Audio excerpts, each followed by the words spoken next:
बिस्मिल्लाहिर्रहमानिर्रहीम। अस्सलामुअलैकुम वरहमतुल्लाहि वबरकातुहू। दोस्तों, कैसे हैं? क्या हाल है? उम्मीद करता हूं कि खैर वाफियत से होंगे। दोस्तों, इस वीडियो में मैं आपको कुछ छोटे छोटे अल्फाज बताऊंगा, उन अल्फाजों का मतलब बताऊंगा, उनको कैसे इस्तेमाल करते हैं ये भी बताऊंगा। लिहाजा आप लोगों से गुजारिश है कि वीडियो को आखिरी तक देखिएगा। अपने कफ़ील के साथ कैसे बात करें, किसी और के साथ कैसे बात करें, ये सारी चीज़ें मैं इस वीडियो के अंदर आपको बताऊंगा। इंशाअल्लाह आपको बहुत फ़ायदा होगा अगर वीडियो को आखिरी तक देखिएगा तो। चलिए वीडियो को शुरू करते हैं। जैसे हम लोग हिंदी या उर्दू में कहते हैं अब या अभी, हम लोग हिंदी उर्दू में बोलते हैं अभी या अब। अरबी में कहते हैं अलहीन या अलान।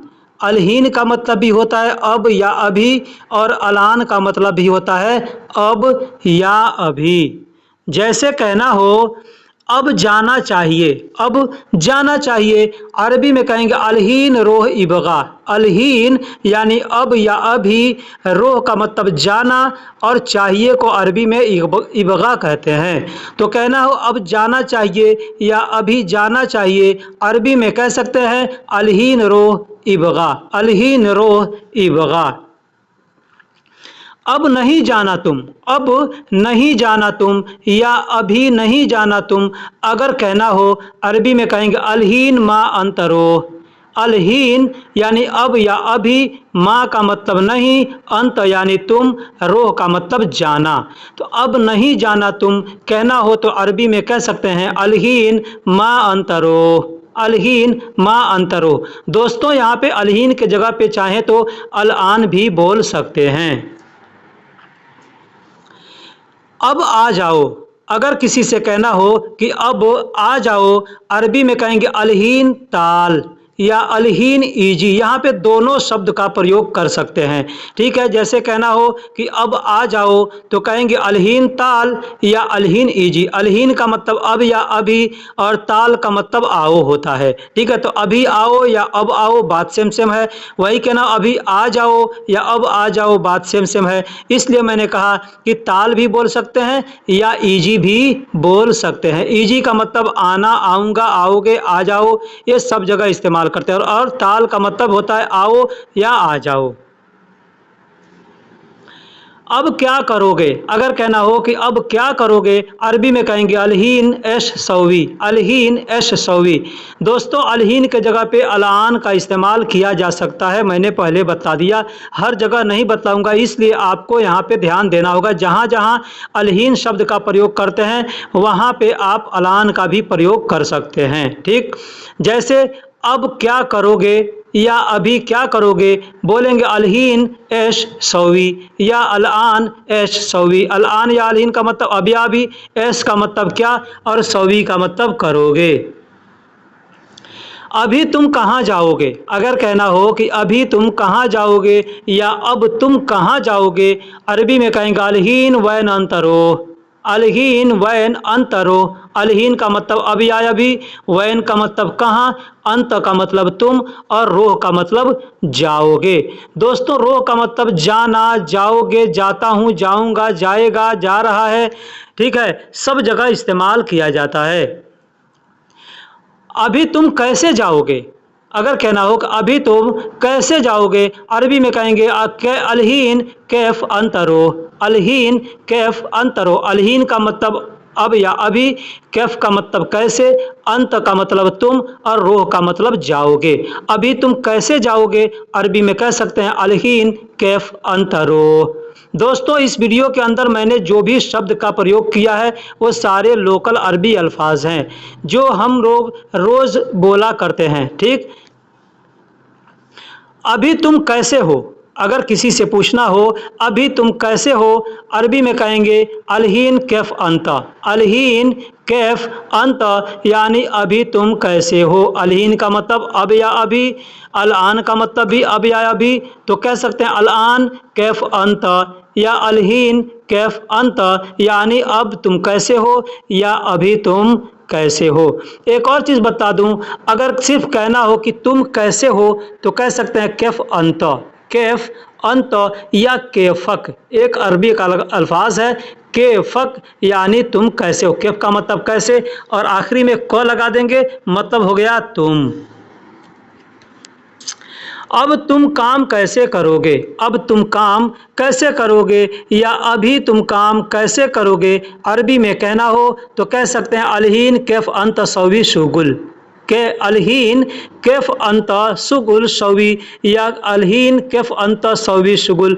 दोस्तों फिर मैं बताता हूँ कि आगे पीछे करके शब्दों को बोला जा सकता है, ठीक है। तो कहेंगे अलहीन यानी अब या अभी, कैफ का मतलब कैसे, अंत का मतलब तुम, सवी का मतलब करोगे और शुगुल का मतलब काम होता है। अब मुझे छुट्टी दे दो या अभी मुझे छुट्टी दे दो, अरबी में कहेंगे अलहीन आतीनी इजाज़ा। अलहीन मतलब अब या अभी, आतीनी यानी मुझे दे दो या मुझको दे दो, इजाज़ा यानी छुट्टी, छुट्टी को अरबी में इजाज़ा कहते हैं। तो कहना हो कि अब मुझे छुट्टी दे दो या अभी मुझे छुट्टी दे दो, अरबी में कह सकते हैं अलहीन आतीनी इजाज़ा, अलहीन आतीनी इजाज़ा। ख़रीदने को अरबी में इश्तरी कहते हैं, ख़रीदने को अरबी में इश्तरी कहते हैं। दोस्तों कोई भी चीज़ ख़रीदा जाता है, हम लोग अपने देश के अंदर कहते हैं ख़रीदना, उर्दू या हिंदी में कहते हैं ख़रीदना, ठीक है। अरबी में कहेंगे इश्तरी, इश्तरी का मतलब होता है ख़रीदना। अब दोस्तों इस शब्द का मैं इस्तेमाल करके आपको कुछ जुमले बना करके बताता हूँ कि इसको कैसे इस्तेमाल किया जाता है। जैसे मैंने इसे ख़रीद लिया, मैंने इसे ख़रीद लिया, अरबी में कहेंगे हादा अना इश्तरी, हादा अना इश्तरी। हादा का मतलब इसे, अना का मतलब मैंने, इश्तरी का मतलब ख़रीदना होता है। दोस्तों यहाँ पे एक चीज़ ध्यान दीजिएगा, हिंदी का जो जुमला हमने लिखा है उसमें मैंने इसे ख़रीद और आखिरी में लिखा है लिया। तो ये लिया जो शब्द है ना, अगर कोई चीज़ लेने के लिए बात करेंगे तो वहाँ पे शील का इस्तेमाल किया जाएगा, शील बोला जाएगा। लेकिन ख़रीद लिया या ख़रीदा या ख़रीदा है ये सेंटेंस होता है, ठीक है। इसलिए लिया शब्द के लिए कोई अरबी का अल्फाज इस्तेमाल नहीं किया जाएगा। ख़रीद लिया यानी इश्तरी, ख़रीदा यानी इश्तरी, ख़रीदूँगा यानी इश्तरी, ख़रीदोगे यानी इश्तरी। यानी जहाँ पे भी इश्तरी शब्द का प्रयोग किया जाएगा मतलब होता है ख़रीद लिया, ख़रीदूँगा, ख़रीदता है, ख़रीदेगा, ख़रीदा है। जो भी शब्द हिंदी उर्दू में बोलते हैं उस सब जगह एक ही शब्द का प्रयोग करेंगे इश्तरी। तो मैंने इसे ख़रीद लिया, अरबी में कहेंगे हादाना इश्तरी। मैं ख़रीदने के लिए जा रहा हूँ, मैं ख़रीदने के लिए जा रहा हूँ, अरबी में कहेंगे अनारो लिल इश्तरी, अना रो लिल इश्तरी। अना का मतलब मैं, रोह का मतलब जा रहा हूँ, लिल का मतलब के लिए, इश्तरी यानी ख़रीदने। तो मैं ख़रीदने के लिए जा रहा हूँ, अनारो लिल इश्तरी। अब क्या ख़रीदने जा रहे हैं ये आप के ऊपर डिपेंड करता है। सब्ज़ी ख़रीदने जा रहे हैं, चावल ख़रीदने जा रहे हैं, खाना ख़रीदने जा रहे हैं, कपड़ा ख़रीदने जा रहे हैं, घर ख़रीदने जा रहे हैं। जो शब्द आपको बोलना हो, जिस काम के लिए जा रहे हैं उस काम का नाम लेकर के बोल सकते हैं।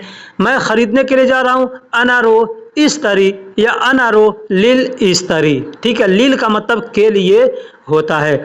अब क्या ख़रीदने जा रहे हैं, जैसे क्या तुम खरीदोगे, अगर कोई पूछता है, आपने कहा कि मैं ख़रीदने के लिए जा रहा हूँ, कोई पूछ दिया क्या तुम खरीदोगे, अरबी में कहेंगे हल अंत इश्तरी, क्या तुम खरीदोगे। अब यहाँ पे दोस्तों एक चीज़ बता दूँ कि ये जुमले दो जगह बोले जाते हैं, ठीक है। एक तो होता है क्या तुम खरीदोगे, मतलब जैसे आपके सामने कोई सामान है, वो कोई बेचना चाहता है, वो आपसे पूछता है क्या तुम खरीदोगे, वहाँ पे कहेंगे हल अंत इश्तरी। हल का मतलब क्या, यानी क्वेश्चन ये एक है कि क्या तुम खरीदोगे, मतलब हो गया अरबी में हल अंत इश्तरी। हल का मतलब क्या, अंत का मतलब तुम, और इश्तरी का मतलब खरीदोगे। लेकिन वही कोई चीज़ अगर पूछता है कि तुम क्या खरीदोगे, तुम जैसे बकाला में जाता है आदमी, कोई दुकान पे जाता है तो तुम क्या खरीदोगे, वहाँ पे कहेंगे ऐश अंत इश्तरी। ऐश मतलब क्या, अंत यानी तुम, इश्तरी का मतलब खरीदोगे। तो दोस्तों यहाँ पे दो शब्द एक ही जुमले में मैंने आपको बता दिया। उम्मीद करता हूँ कि अगर आपने इस पर गौर किया होगा तो ये आपके लिए बहुत फ़ायदेमंद साबित होगा। अगला जुमला लेते हैं, मैं नहीं खरीद सकता, मैं नहीं खरीद सकता, अरबी में कहेंगे इगदर अना मा इश्तरी। इगदर अना मा इस्तरी। इक़दर का मतलब होता है सकता। दोस्तों यहाँ पे एक चीज़ बता दूं कि सकता शक्ति जहाँ पे भी इस्तेमाल करना हो, बोलना हो, वहाँ पे इक़दर का इस्तेमाल करते हैं। जैसे कर सकता, ठीक है, हो सकता, तो ये जगह पे इक़दर का इस्तेमाल करते हैं। लेकिन अगर कहीं कहना है जा सकता, आ सकता, वहाँ पे नहीं, ठीक है, वहाँ पे इक़दर का इस्तेमाल नहीं कर सकते। आ सकता यानी ईजी, जा सकता यानी ताल, रो, हो सकता है वहाँ पे और भी कोई शब्द लोग प्रयोग करते हो, लेकिन हमने जो जाना है वो आपको बता दिया हूँ। हमने अब तक यही सुना है, जहाँ कर सकता, हो सकता बोला जाता है, वहीं पे इक़दर का लोग इस्तेमाल कर सकते हैं, करते हैं, ठीक है। जा सकता, खा सकता, है ना, आ सकता, वहाँ पे इक़दर का इस्तेमाल हमने करते हुए नहीं देखा है, ठीक है। तो मैं खरीद नहीं सकता, ठीक है, यहाँ यानी खरीदारी नहीं कर सकता। अब यहाँ पे कर सकता शब्द आएगा, ठीक है। मैं खरीदारी नहीं कर सकता या मैं खरीद नहीं सकता, तो अरबी में कहेंगे इग़दर अना मा इस्तरी, इग़दर अना मा इस्तरी। जब तुम खरीदोगे मैं बेच दूंगा, जब तुम खरीदोगे मैं बेच दूंगा। अरबी में अगर कहना हो, कहेंगे इज़ा अंत इश्तरी अना बिया। इज़ा, इज़ा का मतलब होता है जब, ठीक है, इज़ा का मतलब होता है जब। तो जब तुम अंत खरीदोगे यानी इस्तरी, अना यानी मैं, और बेच दूंगा को अरबी में कहते हैं बिया। बिया का मतलब बेचना। अब तुम बेचोगे वहाँ पे भी कहेंगे बिया, मैं बेचूंगा वहाँ पे भी कहेंगे बिया, बेच दिया वहाँ पे भी कहेंगे बिया, ठीक है, बेचना है वहाँ पे भी कहेंगे बिया। तो कहना हो कि जब तुम खरीदोगे, अरबी में कहेंगे इज़ा अंत इश्तरी, मैं बेच दूंगा, अना बिया, अना बिया। अब इसमें दो जुमले हमने बता दिए। अब इसको एक साथ बोलना हो, कहेंगे जब तुम खरीदोगे मैं बेच दूंगा या मैं बेचूंगा, कहेंगे इज़ा अंत इश्तरी अना बिया। इसे खरीदना आसान नहीं है, इसे खरीदना आसान नहीं है। अरबी में कहेंगे हादा इस्तरी माफ़ी सहल, हादा इस्तरी माफ़ी सहल। दोस्तों यहाँ पे गलती से एज़ा लिखा गया है, ठीक है, होना चाहिए हाजा। हाजा का मतलब इसे, इस्तरी यानी खरीदना, आसान को अरबी में सहल कहते हैं, नहीं है को अरबी में माफ़ी कहते हैं। तो कहना हो इसे ख़रीदना आसान नहीं है, अरबी में कह सकते हैं हादा इस्तरी माफ़ी सहल, हादा इस्तरी माफ़ी सहल, यानी इसे ख़रीदना आसान नहीं है। सकता या सकती। दोस्तों मैंने पीछे बता दिया, दो जुमले के पहले मैंने बताया कि इग़दर शब्द का प्रयोग किया जाता है जहां सकता या सकती का प्रयोग करना हो, जैसे कर सकता, हो सकता, ठीक है। हो सकता है कि जा सकता, आ सकता के लिए भी लोग प्रयोग करते हों, लेकिन हमने ऐसा नहीं सुना है। हमने जो सुना है, जो सीखा है, वो मैं आपको बता रहा हूँ, ठीक है। तो सकता यानी कर सकता, ठीक है। हो सकता वहाँ पे कहते हैं इग़दर, इग़दर। अब कैसे, ये मैं आपको कुछ जुमले बना करके बतलाता हूँ। एक चीज़ बता दूँ, मर्द बोलेगा इग़दर तो सकता, औरत बोलेगी इग़दर तो सकती, ठीक है। क्या तुम कर सकते हो, क्या तुम कर सकते हो, अरबी में कहेंगे हल अंत इग़दर, हल अंत इग़दर, यानी क्या तुम कर सकते हो। अब यहाँ पे चाहें तो हल अंत सौवी भी बोल सकते हैं। दोस्तों लोकल लैंग्वेज है, लोकल लैंग्वेज में उतने ग्रामर का ध्यान लोग नहीं रखते हैं। आप हिंदी या उर्दू में बात करते हैं, वहाँ पे भी ध्यान दीजिएगा कि कोई इतना मायने नहीं रखता, ठीक है। तो अरबी में भी सेम सेम उसी तरीके से अगर हम कुछ बोलते हैं, थोड़े उल्टे सीधे भी अगर बोलते हैं, तो सामने वाला समझ जाता है कि ये आदमी क्या कहना चाहता है। तो अगर कहना हो कि क्या तुम कर सकते हो, अरबी में कहेंगे हल अंत इग़दर सौवी, हल इंत इग़दर सौवी, ऐसे भी बोल सकते हैं, या हल अंत सौवी, हल अंत सौवी मतलब क्या तुम कर सकते हो, ऐसे भी बोलते हैं। तो हल का मतलब क्या, अंत का मतलब तुम, इग़दर का मतलब सकता यानी कर सकता या हो सकता, ठीक है। तो यहाँ पे सौवी का इस्तेमाल कर सकते हैं, ठीक है। हल अंत इग़दर यानी तुम क्या कर सकते हो, ठीक है। अब एक चीज़ मैं आपको बता दूं, यहाँ पे मैंने इस सौवी का इस्तेमाल क्यों नहीं किया। हमारा कफ़ील जब भी आता है, हम बातें करते हैं, कोई काम करना होता है तो वहाँ पे हम बोलते हैं तो कहता है इग़दर, इग़दर यानी कर सकता हूँ। हाँ मैं कर सकता हूँ, हाँ मैं कर सकता हूँ। अरबी में कहेंगे नाम अना इगदर, नाम अना इगदर यानी हाँ मैं कर सकता हूँ। अब दोस्तों मैं पीछे बताया था कि मेरे कफील ने हमसे कहा कोई भी बात करते हैं तो सकता जहाँ कर सकने के लिए बात होता है वहाँ पे कहता है इगदर बस इगदर, इगदर सौ भी इगदर ऐसे नहीं बोलता, बस इगदर इगदर। अब देखिए एक होता है इगदर, दूसरा होता है तिगदर। इगदर यानी मैं कर सकता हूँ, तिगदर यानी तुम कर सकते हो। ठीक है, तो नाम अना इगदर भी बोल सकते हैं या नाम इगदर यानी हाँ मैं कर सकता हूँ। नाम का मतलब होता है हाँ। क्या तुम यह सब कर सकते हो? अरबी में कहेंगे एश हादा कुल्लो अंत इगदर। एश हादा, एश का मतलब क्या, हादा का मतलब यह या इसे, कुल्लो यानी सब या सारा, अंत यानी तुम, इगदर यानी सकते कर सकते। ठीक है, हो सकता कर सकता। ठीक है, मैंने पीछे बताया कि अंत इगदर यानी तिगदर बोलते हैं। अब इसको अलग अलग बोलेंगे तो अंत इगदर, और एक में मिलाकर बोलेंगे तो तिगदर बोलेंगे। ठीक है, वैसे ही अलग बोलेंगे तो अना इगदर, अगर एक में मिला करके बोलना चाहेंगे तो वहाँ पे अना नहीं बस इगदर बोलेंगे तो मतलब हो गया कि मैं कर सकता। ठीक है, तो ऐश हादा कुल्लो अंत इगदर यानी क्या तुम यह सब कर सकते हो। मैं दोस्तों अलग अलग करके इसलिए लिख देता हूँ ताकि आसानी होगा आदमी को समझने में। मैं कर सकता हूँ बहुत आसान है, मैं कर सकता हूँ बहुत आसान है। आदमी कहेगा अना इगदर फी मर्रा सहल, अना इगदर, अना यानी मैं, इगदर यानी कर सकता हूँ, फी मतलब है, मर्रा यानी बहुत, सहल का मतलब होता है आसान। कीमत, दाम, दर या प्राइस, ये चार अल्फाज हैं जो हम लोग अपने देश में इस्तेमाल करते हैं। कोई भी चीज़ के लिए, जैसे हम कोई चीज़ खरीदने जाते हैं तो हम वहाँ पे पूछते हैं इसका दाम कितना है, या इसका कीमत कितना है, या इसका दर कितना है, या इसका प्राइस कितना है, इस तरीके से पूछते हैं। अरबी में कहते हैं सार या इसार। इसार या सार का मतलब होता है कीमत। ठीक है, ये चार लफ्ज़ जो हमने बताए उसका मतलब सेम एक ही होता है। अरबी में कहते हैं सार या इसार, मतलब होता है कीमत। अब यहाँ पे चीज़ बता दूँ, एक और शब्द होता है सार। सार का मतलब बाल होता है। ठीक है, तो वो अलग है और ये अलग है। ये सार, इसार ऐन लगा करके बोला जाता है। ठीक है, इसका मतलब होता है कीमत। जैसे इसकी कीमत कितनी है कहना हो तो कहेंगे कम हादा सार, कम हादा सार। अब यहाँ पे दो तरीके से बोल सकते, कम हादा सार भी बोल सकते हैं या कम हादा, मतलब कोई सामान खरीदने गए आप उस सामान को लेकर के दुकान वाले से पूछ सकते हैं कम हादा, मतलब हो गया कि यह कितने का है। ठीक है, या कम हादा सार ऐसे भी बोल सकते हैं, मतलब इसका कीमत कितना है। इसकी कीमत 5 रियाल है। अगर मान लीजिए कोई कहता है इसकी कीमत 5 रियाल है, अब 1 रियाल, 2 रियाल, 5 रियाल, 50 रियाल, जो भी बोलना हो आदमी बोल सकता है। उसके लिए अरबी का काउंटिंग मालूम होना चाहिए। ठीक है, अरबी का काउंटिंग का वीडियो मैंने अपलोड किया है, आप उसको देख करके अरबी सीख सकते हैं। अगर वीडियो मिले आप हमसे लिंक मांगिएगा, मैं इंशाल्लाह आपको लिंक दे दूंगा, आप वहाँ से सीख सकते हैं। तो इसकी कीमत कितनी है, या इसकी कीमत 5 रियाल है। अगर आपने पूछ लिया कीमत कितनी, सामने वाला कहता है 5 रियाल है, अरबी में कहेगा हादा सआर फी खमसा रियाल। हादा यानी इसकी, सआर यानी कीमत, खमसा यानी 5, रियाल मतलब रियाल। अब जो करेंसी आप जहाँ रहते हैं, जो करेंसी वहाँ का रहेगा, उस करेंसी का नाम लेकर के आदमी बोलेगा। फ़ी का मतलब है, हम लोगों के देश में अगर कोई पूछेगा तो हम कहेंगे इसका कीमत 5 रुपया है।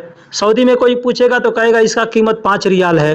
ठीक है, दुबई में कोई पूछेगा तो इसका 5 दिरहम है। ऐसे आदमी बताएगा ना, जो जहाँ का करेंसी रहेगा वहाँ का बतलाएगा।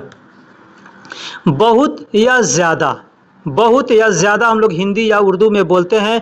अरबी में कहते हैं वाजिद, कसीर, मर्रा या जिद्दन। ये 4 अल्फाज हैं जो ज़्यादा के लिए इस्तेमाल किया जाता है। और भी अरबी के अल्फाज हो सकते हैं जो ज़्यादा के लिए इस्तेमाल किया जाता हो। ठीक है, फ़िलहाल ये 4 अल्फाज जो हैं ये बहुत ज़्यादा इस्तेमाल किए जाते हैं। ठीक है, तो वाजिद का मतलब होता है बहुत ज़्यादा, यानी कोई चीज़ बहुत ज़्यादा है तो उसको कहेंगे वाजिद। वाजिद, आपको लगता है कि यह बहुत ज़्यादा है तो कहेंगे वाजिद। ठीक है, या ऐसे लगता है कि ज़्यादा है तो कहेंगे कसीर।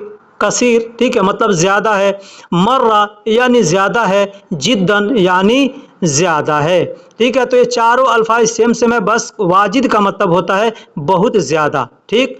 और बाकी हैं जो ज़्यादा के लिए इस्तेमाल करते हैं, लेकिन बोलने के लिए लोकल लैंग्वेज में किसी भी तरीके से बोल सकते, किसी भी लफ्ज़ को इस्तेमाल करके बोल सकते हैं। जैसे यह बहुत है, कहेंगे हाज़ा वाजिद या हाज़ा मर्रा। यह बहुत है कहना हो, कहेंगे हाज़ा वाजिद या हाज़ा मर्रा। मेरे पास वक्त बहुत है, मेरे पास वक्त बहुत है, कहेंगे इंदी वक्त वाजिद। इंदी यानी मेरे पास, वक्त को अरबी में वक्त बोला जाता है, वाजिद का मतलब बहुत है। तो मेरे पास वक्त बहुत है, इंदी वक्त वाजिद। अब यहाँ पे जो चीज़ भी आपके पास ज़्यादा है उसका नाम लेकर के बोल सकते हैं। जैसे सेब बहुत महंगा है, सेब बहुत महंगा है, अरबी में कहेंगे तुफ़ाह मर्रा गाली।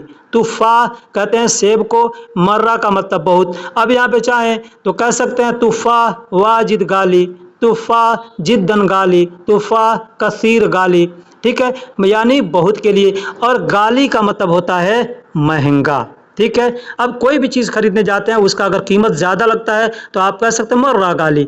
जैसे आपने कोई चीज़ पूछा किसी से, या कितने रियाल का है, सामने वाले ने बताया या 20 रियाल का है, तो कहेगा हादा 20 रियाल। आप कहेंगे मर्रा गाली, मर्रा गाली यानी बहुत महंगा है, ऐसे कह सकते हैं। नारंगी बहुत सस्ता है। अब मैंने यहाँ पे नारंगी का इस्तेमाल किया, लेकिन कोई भी चीज़, ये सामान सस्ता है। जैसे कहीं पे सामान सस्ता होता है तो हम बोलते हैं अपने दोस्तों से वहाँ पे सामान बहुत सस्ता है, ठीक है। तो कौन सा सामान सस्ता है, एग्जाम्पल ले लिए, नारंगी बहुत सस्ता है। अरबी में कहेंगे बुर्तगाल वाजिद रखीस। बुर्तकाल, बुर्तकाल यानी संतरा को, यानी ऑरेंज को अरबी में बुर्तकाल कहते हैं।